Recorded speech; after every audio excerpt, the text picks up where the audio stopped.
Bonjour chers élèves, aujourd'hui nous allons parler de la liberté et responsabilité. Nous allons essayer de comprendre le lien qui existe entre liberté et responsabilité. C'est quoi la liberté? C'est quoi la responsabilité? Restez jusqu'à la fin parce que je suis sûr que vous serez agréablement satisfait de tout ce que vous recevrez comme enseignement. Aujourd'hui, nous sommes en compagnie de quelques élèves qui sont là pour suivre le cours qui porte sur liberté et responsabilité. On ne va pas donner tous les cours, c'est-à-dire on ne va pas faire le cours, mais on va donner l'essentiel qu'il faut retenir dans ce chapitre qui porte sur liberté et responsabilité. Merci.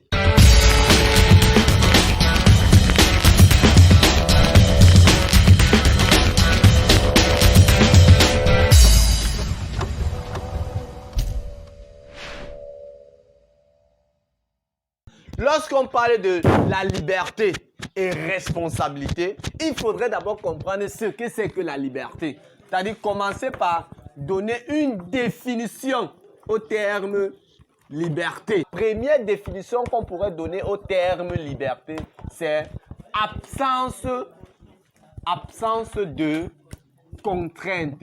La liberté est absence de contrainte. Voilà la première définition qu'on a donnée de la liberté. Absence de contrainte. On a dit, on peut parler, il y a autant de liberté que de contraintes. C'est la raison pour laquelle on a parlé de la liberté de quoi? La liberté d'association, la liberté de manifestation, le libre-échange. Les physiciens parlent même aussi, comment dirais-je, d'un corps qui tombe en chute libre. Très bien. C'est-à-dire indépendamment de toutes les autres forces que la pesanteur. Très bien. Maintenant, on a mis l'accent sur la liberté métaphysique. La liberté métaphysique pose une liberté comment?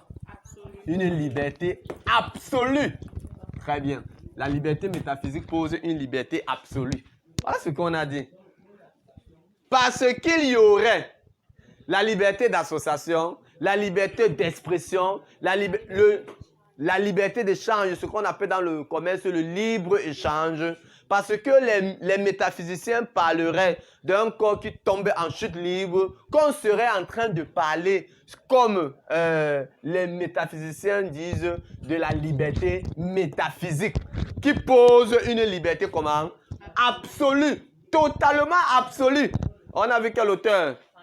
André Lalande qui dit quoi? André Lalande dit que l'idée de liberté absolue qu'on pourrait appeler métaphysique, notamment en ce sens qu'elle s'oppose à la nature, consiste dans une sorte de passage à la limite. Très bien. Ça veut dire que pour les métaphysiciens, la liberté n'a pas de limite.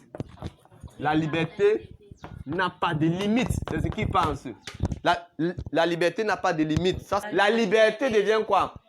La liberté à ce moment devient le pouvoir d'agir, non seulement le pouvoir d'agir indépendamment, non seulement des contraintes extérieures, mais aussi et surtout des déterminations internes. Très bien. Voici ce que nous sommes en train de dire.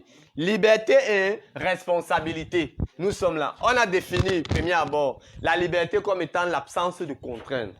Si la liberté est absence de contraintes, les métaphysiciens nous disent qu'il y aurait autant de liberté que de contraintes.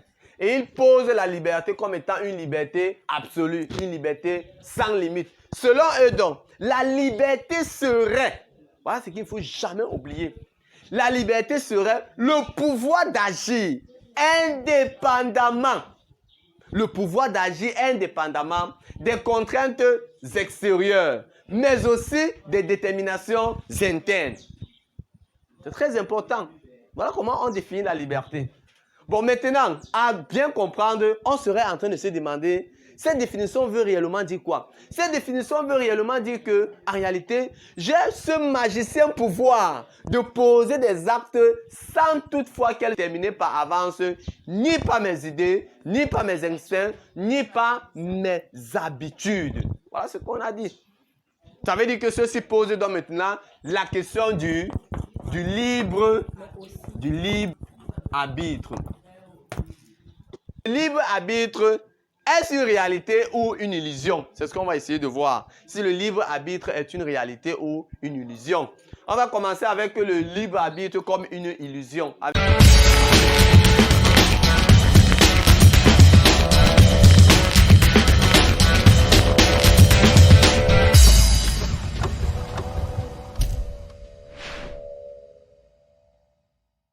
Après, grand 2. Le libre arbitre. Le libre arbitre comme une illusion. On a pris quel auteur? C'est-à-dire, à ce moment, vous devez être capable de... On a pris quel auteur? On a dit qu'il y a deux philosophies. Deux philosophies pensent que le libre arbitre est une illusion. Ces deux philosophies sont lesquelles? La première philosophie, c'est le stoïcisme. Très bien. Le stoïcisme. La deuxième philosophie, c'est quelle philosophie? Le spinozisme. Très bien. Le spinozisme. Le spinozisme. Très bien.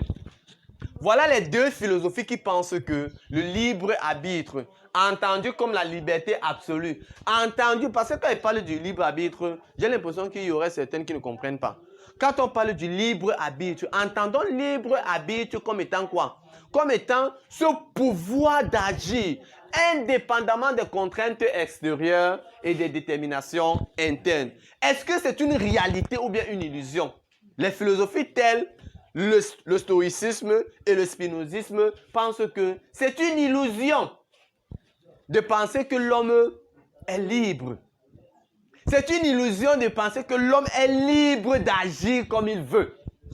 Pourquoi? Ceux-ci pensent que, contrairement à cette idée de liberté de l'homme, les philosophies du stoïcisme et du spinozisme pensent qu'en fait, l'homme est un petit élément de la nature. L'homme est un petit élément de la nature déterminé par un grand ensemble. L'homme est un petit élément de la nature déterminé par un grand ensemble. Si l'homme est un petit élément de la nature déterminé par un grand ensemble, cela voudrait dire que il y aurait des déterminismes qui peseraient sur les épaules de l'homme. Et par conséquent, il ne peut pas être libre d'agir ou de ne pas agir. Il ne peut pas avoir ce libre arbitre. Donc, toutes ces actions sont comme déterminées par avance. Voilà ce que le spinozisme et le stoïcisme disent. Quel est un autre? Qui peut me donner un auteur du stoïcisme? Le fondateur du stoïcisme, c'est Zénon.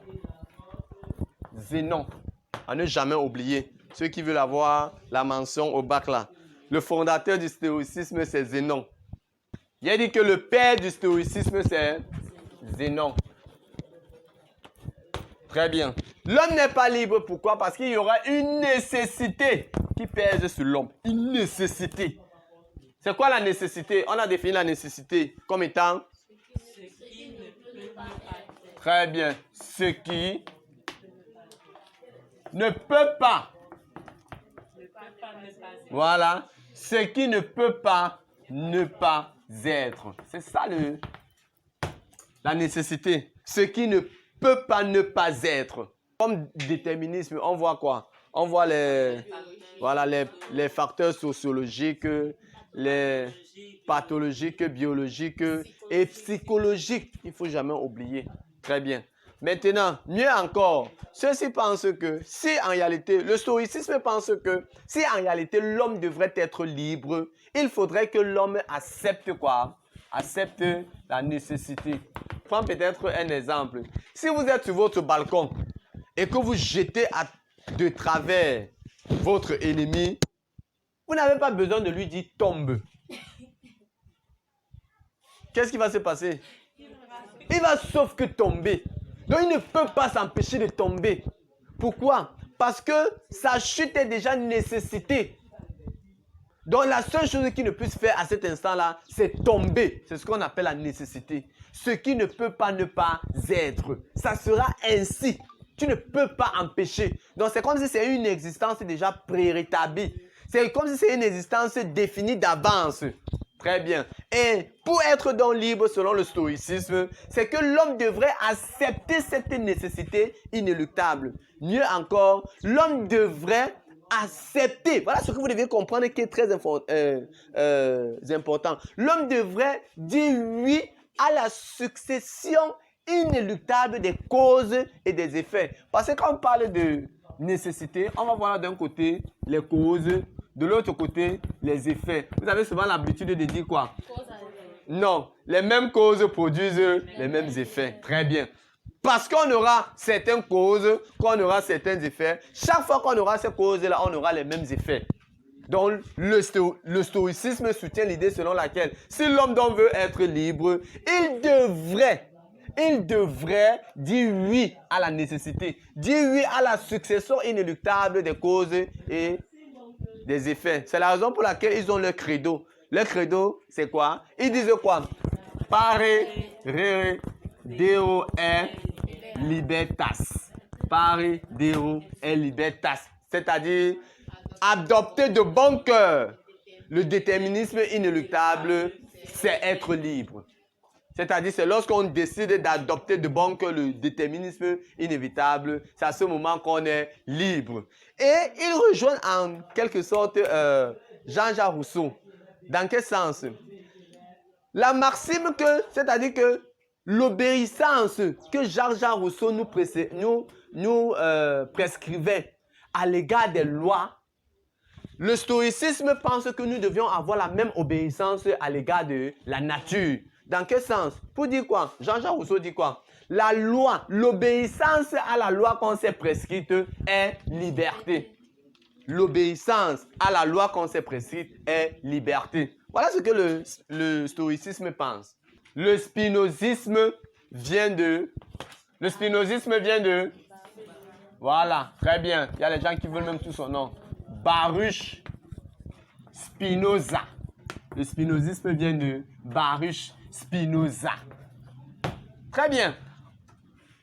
Si on a compris avec le stoïcisme, avec Zénon que la liberté, c'est le fait, être libre, c'est le fait de convertir. Voilà ce que vous devez aussi savoir qui est très important. Être libre, c'est le fait de convertir la nécessité en liberté. Tiens, tu comprends ça? Hein? Ça devient très intéressant. Hein? Fortune, tu comprends ça? Hein? Être libre, c'est le fait de convertir la nécessité en liberté. C'est ça, être libre, selon le stoïcisme. Spinoza va donc dans cette logique. On va essayer de voir avec Spinoza comment il faudrait convertir la nécessité en la liberté. Déjà pour Spinoza, Spinoza pense quoi? Spinoza pense que, en réalité, pour Spinoza, être libre, c'est être la cause adéquate de ses actes. Première des choses. Être libre pour Spinoza, c'est être la cause adéquate de ses actes. Donc, pour Spinoza, être libre pour Spinoza, c'est quoi? C'est être la cause adéquate de ses actes. Or, l'homme, il faut le savoir, c'est important. L'homme n'est pas toujours la cause spontanée. L'homme n'est pas toujours spontanément la cause entière de tous ses actes. Pourquoi? Parce que les agirs de l'homme sont souvent étranges. Pourquoi c'est étrange? Parce que l'homme est déterminé par ses désirs et par ses... Voilà, et pas des facteurs extérieurs, pas des causes extérieures. C'est parce que l'homme est déterminé par des désirs qu'il n'est plus libre d'agir de son propre gré. On aurait l'impression que non, l'homme n'agit pas, mais il est agi. Voilà ce qu'il faut savoir.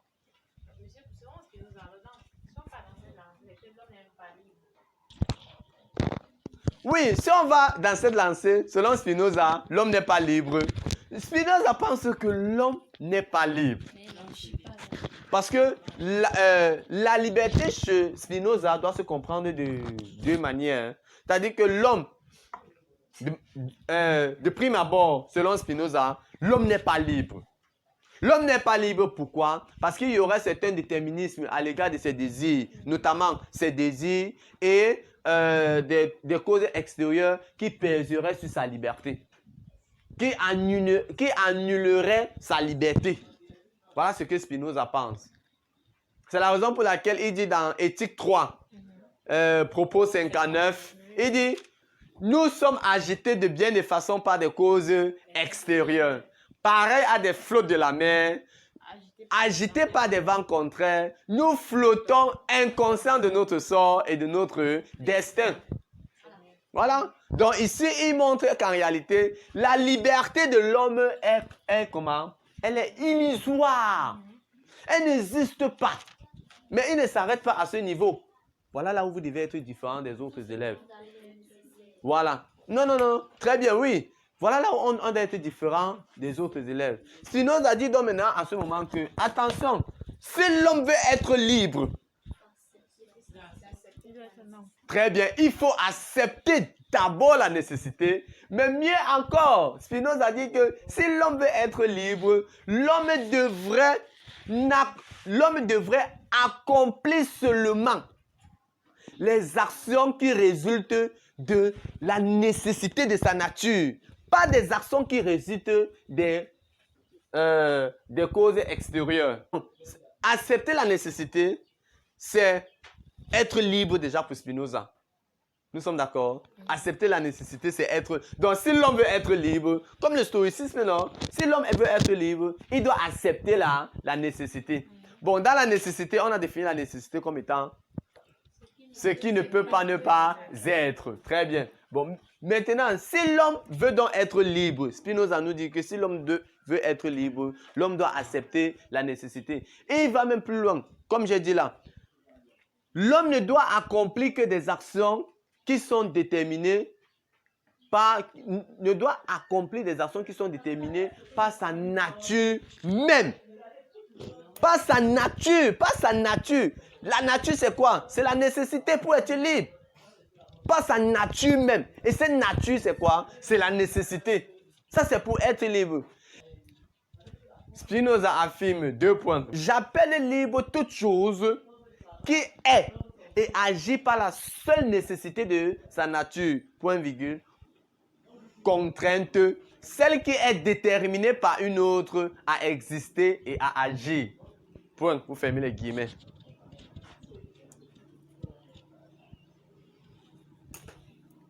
Spinoza veut par là dire quoi? Il dit que, vous voyez comment il parle de la liberté.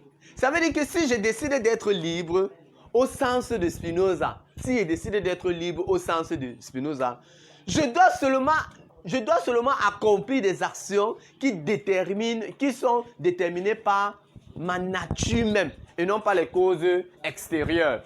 Il le dit dans cette citation.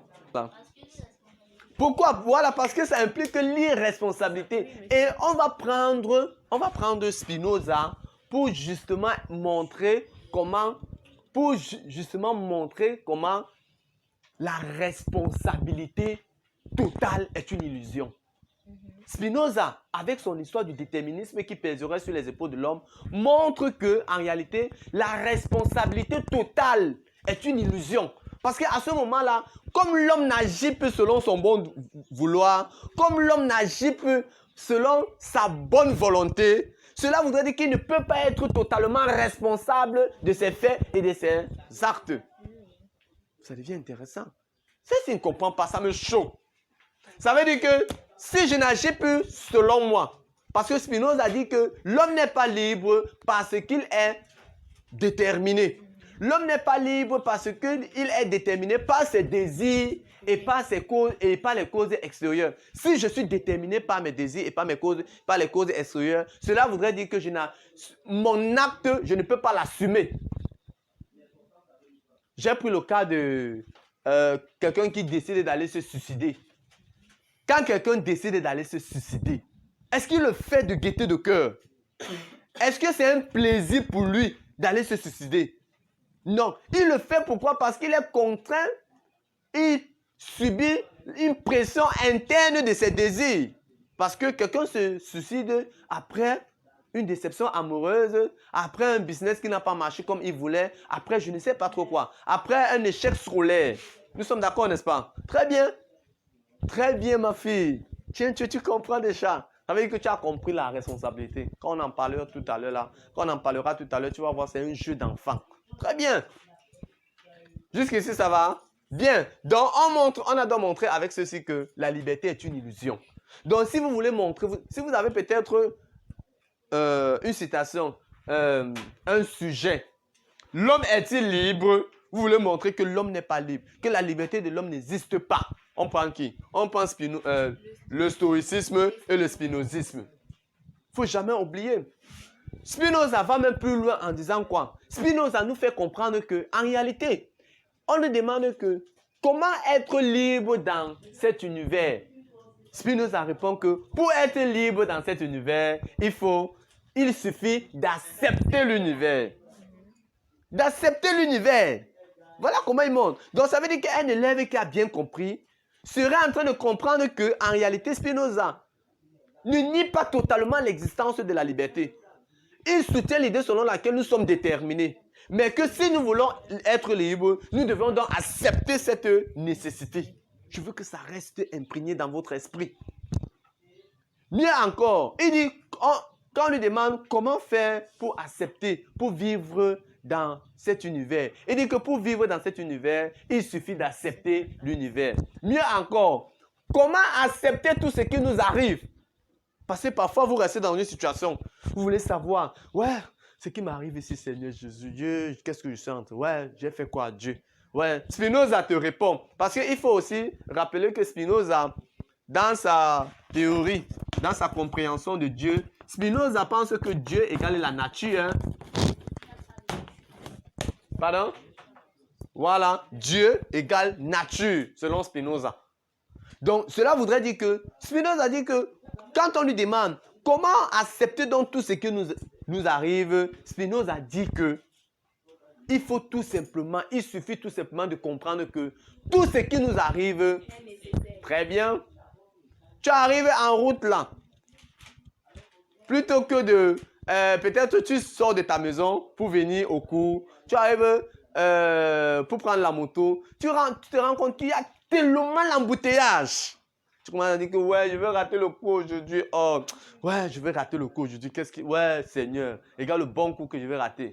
Spinoza va te dire que jamais. Tout ce qui arrive était nécessaire.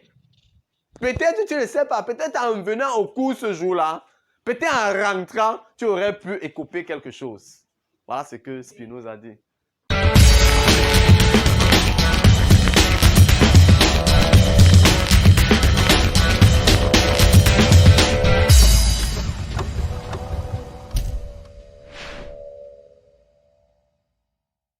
Il y a les auteurs qui soutiennent dans Mordicus que le libre arbitre,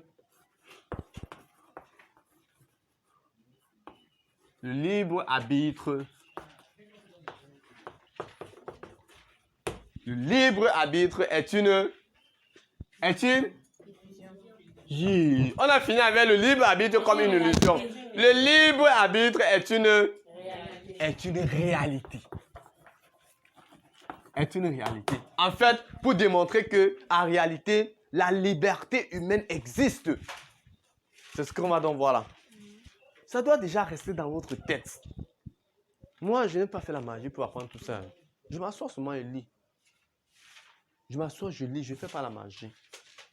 Le libre arbitre est une réalité. On voit ça avec quel auteur? Très bien, merci. On voit ça avec René Descartes.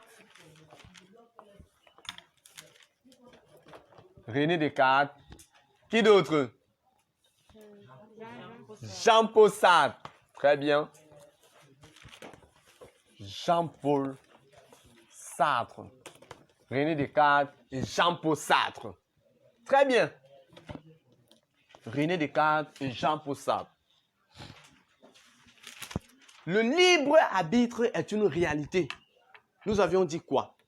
Nous avions dit que le libre arbitre est une réalité la première chose qu'il faudrait déjà comprendre, c'est que bien que le libre arbitre soit une réalité, on ne peut pas démontrer. Il est évidemment impossible de démontrer l'existence d'une liberté humaine. Nous sommes d'accord, n'est-ce pas? Pourquoi on ne peut pas démontrer l'existence d'une liberté humaine? Pourquoi on ne peut pas démontrer l'existence d'une liberté humaine? Parce qu'on ne peut pas, on n'est pas pouvoir en faire l'expérience. Ou non, c'est vrai. C'est René Descartes qui dit qu'on peut en faire l'expérience. Mais pourquoi on ne peut pas démontrer l'existence humaine? Parce qu'il est... Voilà, parce qu'on ne peut pas apporter des preuves de... Voilà, parce qu'on ne peut pas apporter des preuves palpables. Parce qu'on ne peut pas démontrer, ça c'est le premier jet. On ne peut pas démontrer. Voilà ce que vous devez savoir et qui est fondamental. On ne peut pas démontrer l'existence humaine tout simplement parce que l'existence humaine impliquerait la contingence. La contingence, c'est quoi? L'éventualité, la possibilité d'une chose. Voilà. L'éventualité, la possibilité pour qu'une chose arrive ou pas. Si nous sommes dans une situation où on ne sait pas si une chose va arriver ou pas, on ne peut pas être capable de la démontrer. À ce sujet, Alain disait quoi? Alain disait que... Très bien. Une preuve d'une liberté tuerait la liberté. Très bien. Donc ça veut dire qu'on n'a pas besoin de preuves. On ne peut pas démontrer l'existence d'une liberté humaine. Bon, si on ne peut pas démontrer l'existence d'une liberté humaine, on peut tout au moins en faire l'expérience. Par exemple, on peut faire l'expérience du libre arbitre. On ne peut pas démontrer, mais on peut faire l'expérience du libre arbitre. D'un mot, cela voudrait dire que on ne prouverait pas, mais on éprouverait. Voilà. On ne prouverait pas, mais on éprouverait le libre arbitre au sens de René Descartes. Donc, pour René Descartes, on pose là. Pour René Descartes,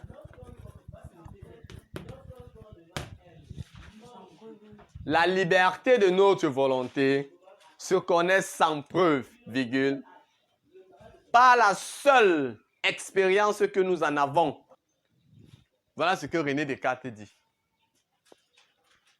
C'est vrai qu'avant d'expliquer davantage René Descartes, on a aussi vu quel auteur qui prouve, voilà, Leibniz qui dit quoi? Voilà, le sentiment vif interne.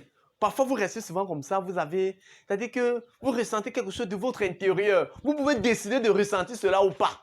C'est de votre libre arbitre. Très bien. On a aussi parlé de Henri Bergson. Henri Bergson qui dit quoi? Les données immédiates de la conscience. On a aussi vu avec Mende Biran. Mende Biran qui parle de l'effort musculaire. L'effort musculaire. Mende Biran qui parle de l'effort musculaire. Très bien. René Descartes dit donc ceci. Je peux faire l'expérience de la liberté. On ne prouverait pas, mais on éprouverait. Je voudrais que vous fassiez la différence là. Il dit qu'on ne prouverait pas. On ne prouverait pas. Mais on ferait comment? On éprouverait. On éprouverait la liberté. C'est-à-dire que je peux facilement décider de lever ma main, n'est-ce pas? Je peux facilement décider de... il va même plus loin avec son exemple que vous avez donné la dernière fois là.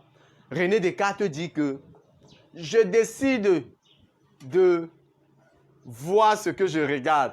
Je vois ce que je regarde et je regarde ce que je veux. C'est parce que ma liberté me dispose de voir ce que je veux. Donc ça montre qu'en réalité, la liberté, le libre arbitre avec René Descartes est une réalité. Le libre arbitre avec René Descartes est une réalité. C'est ce qu'il faut savoir. Et ce qu'on doit encore dire qui est très important, c'est quoi? C'est que la liberté, j'ai dit ça hier, Fortune, c'est le moment de mettre bien cela dans ta tête. Très bien. La liberté dont jouit l'homme peut l'amener. Il faut faire très attention. Quand on parle de liberté humaine avec René Descartes, la liberté humaine doit être comprise dans un sens bien précis. Hein. La liberté humaine avec René Descartes doit être comprise dans un sens bien précis. La liberté humaine est une réalité. Mais cette liberté que jouit l'homme est d'autant plus immense que ce dernier pourrait se retrouver en train de choisir entre le bien et le mal, entre le vrai et du faux. Il peut être même tenté d'aller choisir le mal, parce qu'il est libre. Et René Descartes dit que la liberté, c'est l'homme, de par sa liberté immense, qui le prédispose à choisir ceci ou cela. S'il peut plutôt choisir le mauvais, ce n'est plus de la liberté. C'est la raison pour laquelle René Descartes fut amené à la décomposer en deux temps, en deux moments. René Descartes dit que si voici la liberté, cette liberté, si voici la liberté, cette liberté serait en deux moments. Le premier moment de la liberté, selon René Descartes, c'est la liberté d'indifférence. Merci mes enfants. C'est la liberté d'indifférence.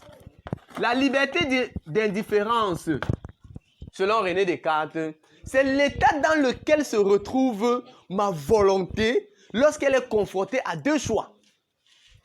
Je peux choisir. C'est-à-dire que quand je suis confronté à deux choix, René Descartes dit que c'est la liberté d'indifférence. Il va même plus loin. Ça devient même plus intéressant. Il dit que c'est le moment de la liberté négative. À ce moment, ce n'est pas encore la liberté dans le sens de René Descartes. C'est le moment de la liberté négative. Mieux encore, c'est la période du doute. C'est la période du doute. Voilà ce que René Descartes dit. La liberté commence à prendre un sens lorsque de ces deux choix que nous propose la liberté de différence, on aurait opéré le choix et que ce choix-là doit être comment? Éclairé. C'est pour ça qu'il parle du deuxième moment de la liberté qui est la liberté éclairée. La liberté éclairée, donc maintenant, c'est l'adhésion positive à la vérité que nous avions découverte à la suite de la liberté d'indifférence. Et c'est à ce moment qu'intervient la liberté humaine. René Descartes nous précise donc maintenant que la liberté humaine, c'est précisément en cette disposition de notre volonté à toujours être déterminée par un choix libre et réfléchi. Par un choix comment? Libre et réfléchi, qu'on reconnaîtra la liberté humaine. Voilà ce que René Descartes dit. Il dit que c'est précisément en cette disposition de la liberté éclairée, de notre volonté à toujours se déterminer par un choix libre et réfléchi, qu'on reconnaîtra la liberté humaine. La liberté humaine, selon René Descartes, se reconnaîtra donc maintenant par des actions qui sont éclairées par la raison. Par des actions qui sont éclairées par la raison. Très bien. Il veut tout simplement dire que la liberté humaine, c'est celle-là qui est éclairée par la raison. On a la liberté d'indifférence d'un côté et la liberté éclairée. La liberté humaine intervient au moment où l'homme agit à cause de sa raison. Très bien. Lorsque les actions de l'homme sont éclairées par sa raison, guidée. Très bien, ma fille, tu comprends déjà. La liberté telle que présentée par René Descartes implique la responsabilité. Il ne faut jamais oublier cela. Il ne faut jamais oublier cela. Il va même un peu plus loin avec certains concepts. Il dirait que nous sommes à l'image de Dieu pour expliquer certaines réalités. Mais ce qu'il faut retenir, ce qu'il faudrait retenir et qui est important, c'est que la liberté implique la responsabilité avec René Descartes. Bien, maintenant Jean-Paul Sartre qui montre aussi que la liberté est une réalité. Jean-Paul Sartre, je vais vous présenter Jean-Paul Sartre sur un aspect un peu particulier. Et c'est ça qui va nous permettre d'embrayer sur la responsabilité directement.